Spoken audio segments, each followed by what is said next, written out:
Hello class, this is Nidhi and this is lecture number 7 of food production and management.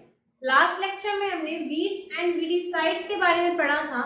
आज हम पढ़ते हैं paste and pesticides के बारे में कि पेस्ट को कंट्रोल कैसे किया जा सकता है। अब सबसे पहले एग्जांपल ले लेते हैं कि पेस्ट क्या होते हैं।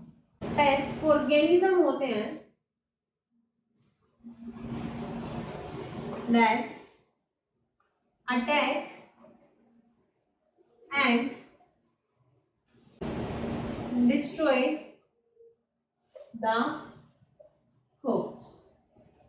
ठीक है कि वो ऑर्गेनिज्म जो हमारे क्रॉप को अटैक करके उसको डिस्ट्रॉय कर देते हैं उनको हम क्या कहते हैं? पेस्ट। पेस्ट दो टाइप में आ जाते हैं, insects and rodents. Rodents and insect दोनों क्या है? पेस्ट है। अब रोडेंट में आ जाते हैं हमारे रैट्स जो क्रॉप के अंदर एंटर करते हैं एंड पूरी क्रॉप को डिस्ट्रॉय कर देते हैं। इंसेक्ट में आ जाते हैं वीविल्स, टर्माइट्स एंड लोक्यूस। ये लोक्यूस क्या करते हैं कि ये जो लीफ ग्रेन को होल्ड कर रहे होते हैं उन लीव्स को ही क्या करते हैं? ये खा जाते हैं। ठीक है, eat the leaves that hold grain. अब लीफ तो रहा नहीं जो ग्रेन को होल्ड कर रहा है, तो जो ग्रेन है वो नीचे गिर जाएगा। तो जो ये इंसेक्ट है एंड रोडेंट है ये हमारी क्रॉप को डैमेज कर देते हैं। ठीक है, तो बात करते हैं पेस्टिसाइड की।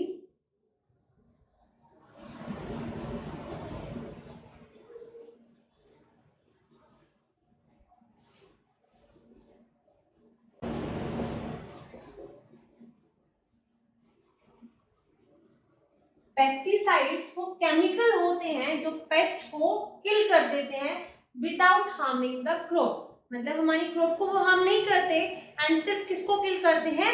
पेस्ट को। The chemicals that kill the pest without harming the crop। ठीक है, अब जो पेस्टिसाइड है ये भी दो टाइप के होते हैं। जो इंसेक्ट्स को मारेंगे उनको कहते हैं इंसेक्टिसाइड्स एंड जो रोडेंट्स को मारेंगे उनको कहते हैं रोडेंटिसाइड्स। तो इंसेक्टिसाइड क्या हो गए? The chemicals which kills insect without harming the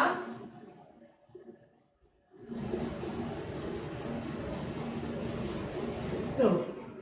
Rodenticide, the chemicals which kills the pest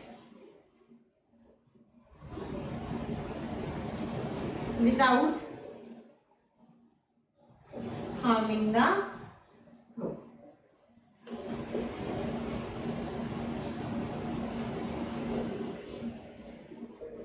अगर मैं पेस्टिसाइड के एग्जाम्पल की बात करूं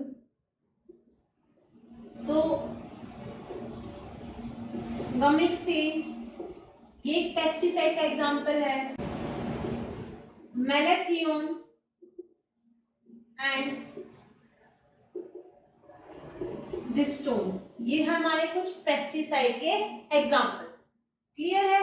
तो हमारा पेस्ट एंड पेस्टिसाइड खत्म हो गया। अब हम बात करते हैं कुछ डिसीज की जो प्लांट्स के अंदर होकर होते हैं।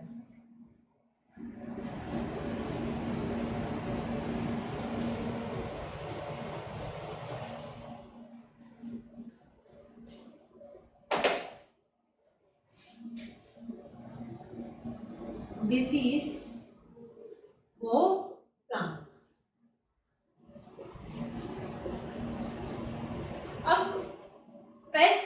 के अलावा भी कुछ माइक्रोब्स जैसे बैक्टीरिया, फंगी, वायरस, ये भी क्या करते हैं, माइक्रोब्स को अटैक करते हैं। ठीक है, the microbes are also attack by fungi, यहाँ कह सकते हैं by microbes like fungi, bacteria and virus। कुछ एग्जाम्पल देख लेते हैं डिसीज की। रस्ट एंड स्मट, ये वीट के डिसीज है जो फंगी कोज करती है। एंड ब्लाइट ऑफ पोटैटो,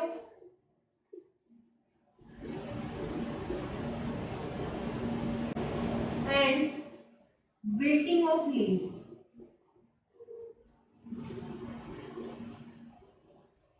ये डिसीज है जो बैक्टीरिया कोज करता है। ये माइक्रोब्स माइक्रोब को अटैक करते हैं, खुद का बहुत बड़ा लॉस कोज कर देते हैं। अब ये माइक्रोब्स ट्रांसमिट कैसे होते हैं? ठीक है, they are transmitted through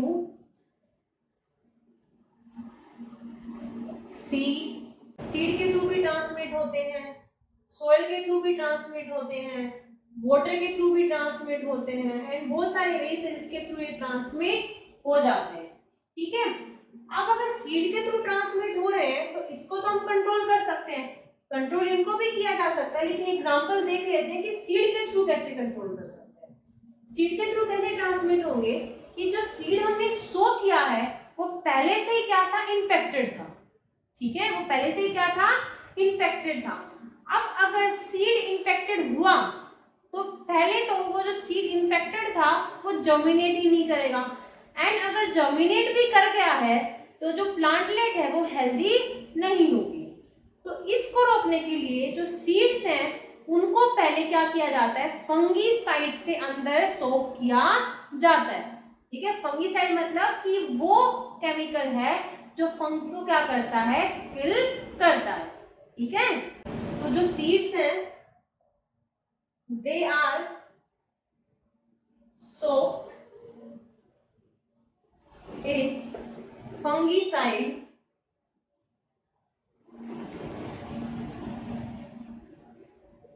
which prevent the growth of fungi। अब ऐसा जरूरी नहीं है जो सीड है वो पहले से इन्फेक्टेड हो, कभी कभी ऐसा होता है जो सीड हमने सो किया है वो हेल्दी था, लेकिन ग्राउंड के अंदर मॉइस्चर प्रेजेंट होने की वजह से उस सीड के ऊपर फंगी अटैक कर जाती है। ठीक है, और फंगी के अटैक करने की वजह से जो सीड है वो जर्मिनेट नहीं कर पाता। क्लियर है इतना? तो ये कुछ डिसीज थे जो प्लांट्स के अंदर होकर होते थे। अब जो हमने पढ़े हैं मेथड्स पेस्ट को कंट्रोल करने के, वीड्स को कंट्रोल करने के, वो केमिकल्स पढ़े हैं, लेकिन जो केमिकल्स हैं, जो वीडीसाइड, पेस्टिसाइड हैं, वो बहुत टॉक्सिक होते हैं, हार्मफुल होते हैं।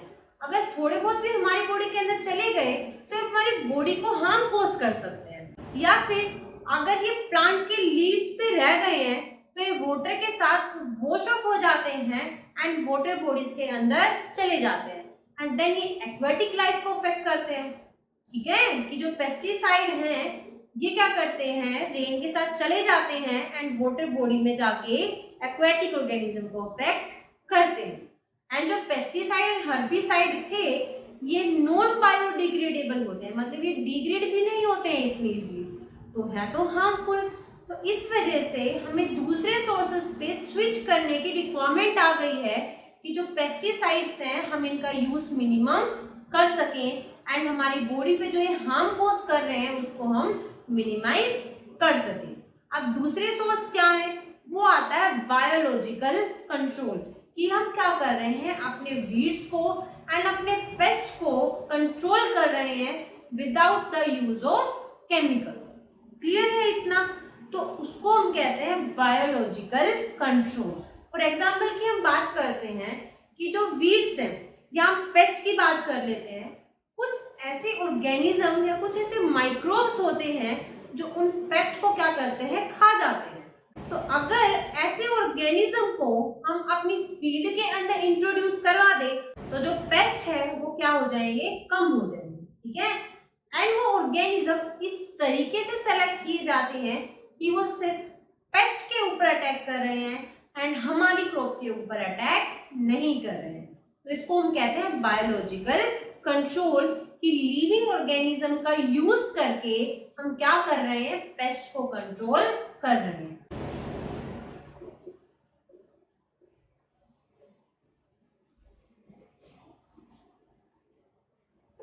बायोलॉजिकल कंट्रोल क्या बताया मैंने, the use of living organism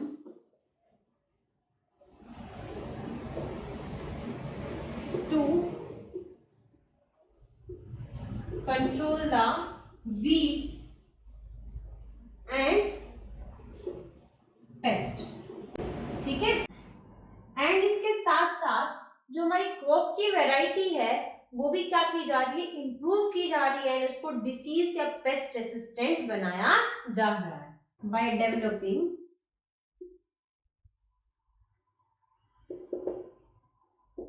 disease resistant, मतलब ऐसी वैरायटी जो डिसीज होने ही ना दे अपने ऊपर, या पेस्ट का अटैक ही ना होने दे अपने ऊपर, वैरायटी ऑफ सीड्स।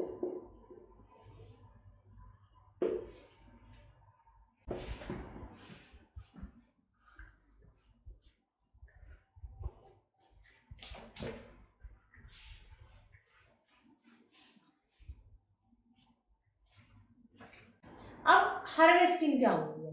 अब जैसे हमारी क्रॉप मैच्योर हो गई है उसको काटना होता है एंड कट करके उसको गैदर मतलब इकट्ठा करना होता है, उसी को हम क्या कहते हैं, हार्वेस्टिंग।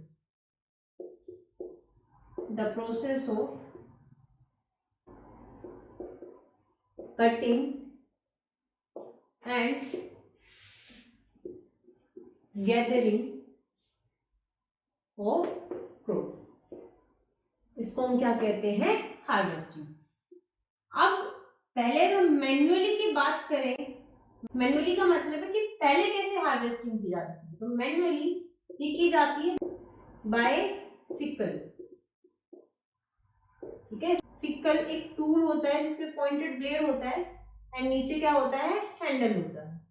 ठीक है?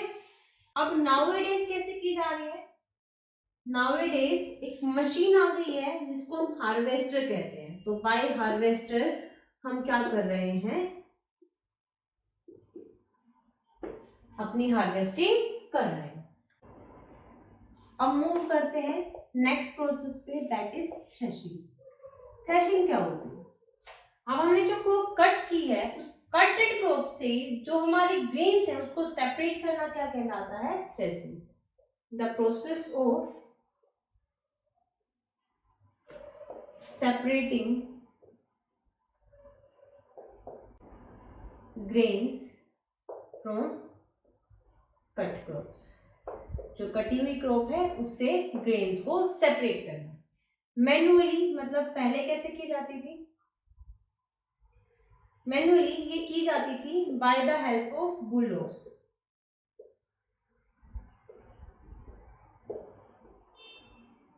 बुलडॉग्स कैसे हेल्प करते थे, ये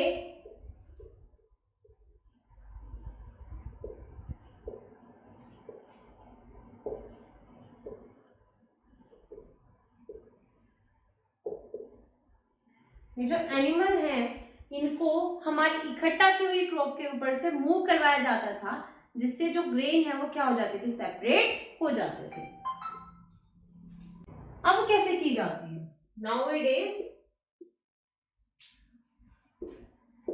नाउअडेज एक मशीन आ गई जिसको कहते हैं थ्रेशर, उसकी हेल्प से क्या की जाती है, थ्रेसिंग की जाती है। एक मशीन आप सबने सुनी होगी कंबाइन, ये जो कंबाइन होती है ये दोनों काम करती है, हार्वेस्टिंग भी करती है एंड थ्रेसिंग भी करती है। Do both harvesting and threshing. ठीक है, ये हो गई हमारा हार्वेस्टिंग एंड थ्रेसिंग।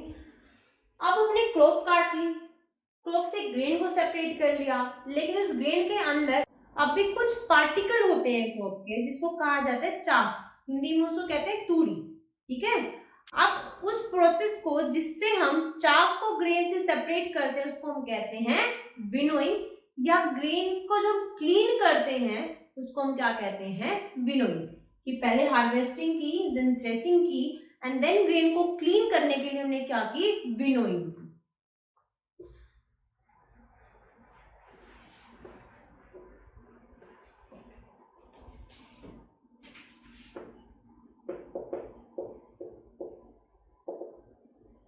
अब विनोइंग क्या होती है बताया मैंने, the process of separating grain from chaff, इसको हम क्या कहते हैं विनोइंग कहते हैं।